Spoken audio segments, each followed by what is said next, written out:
Hello, and welcome to J1 Visa Consulting, your resource guide for all things J1 Visa related.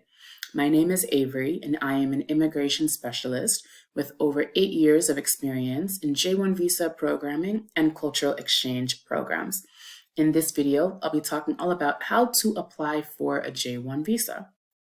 So if you do have a question about any of the content in this video, please feel free to leave a comment below or check me out at j1visaconsulting.com.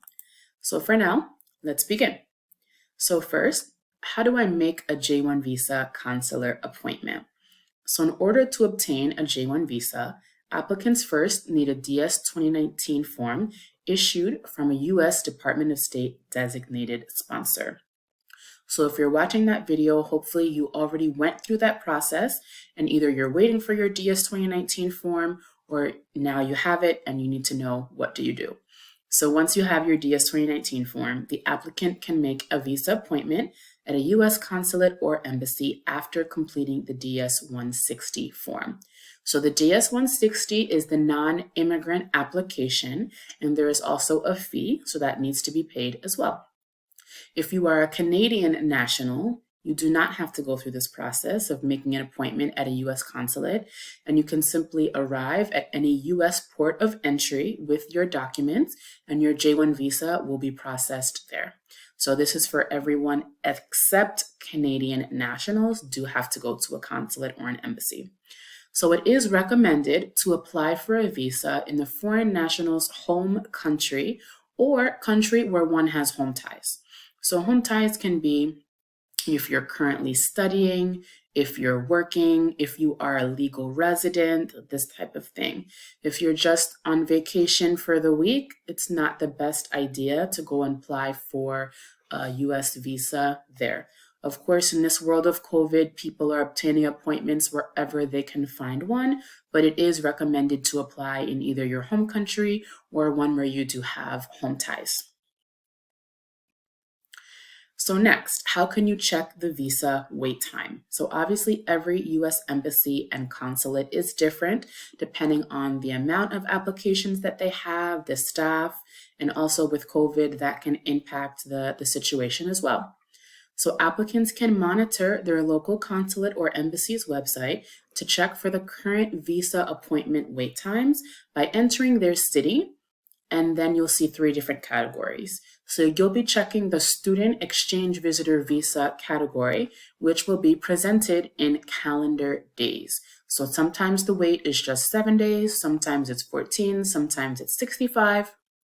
If you do see a 999, that usually means that this embassy is either closed or they are only taking emergency appointments.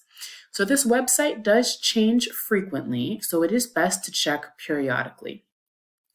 Applicants, and I will make sure to have a link to that in the description box so that you can check directly at your local consulate or embassy. So applicants should then book the first available appointment. So if there's an urgent reason for expediting your visa appointment, applicants can do so, but this does vary consulate to consulate. So specific requirements are on each embassy or consulate's individual website, and they will walk you through what the steps to request an emergency appointment is. Some of them require extra documentation. Some of them require a statement as to why you might need an expedited appointment, but it does vary. So make sure that you have all documentation needed prepared, which will vary based on the J1 visa category selected. So of course, the basics are your passport, your resume, your CV, could be an offer letter from your job, your DS 2019 form, and then depending on the different category of J1 visa, you'll have other documentation that will be needed as well. So here I have some important information about the actual visa process.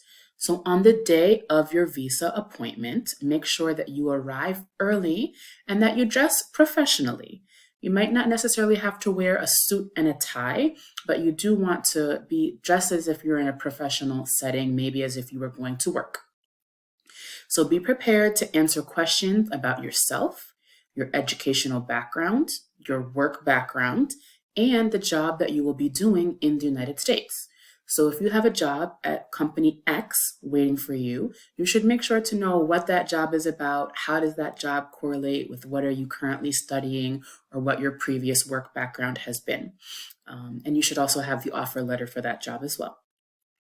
Remember that the J1 visa is a non-immigrant visa, so there should be no immigrant intent while applying for this visa. So you should, not should, but it's a good idea to bring proof of home ties.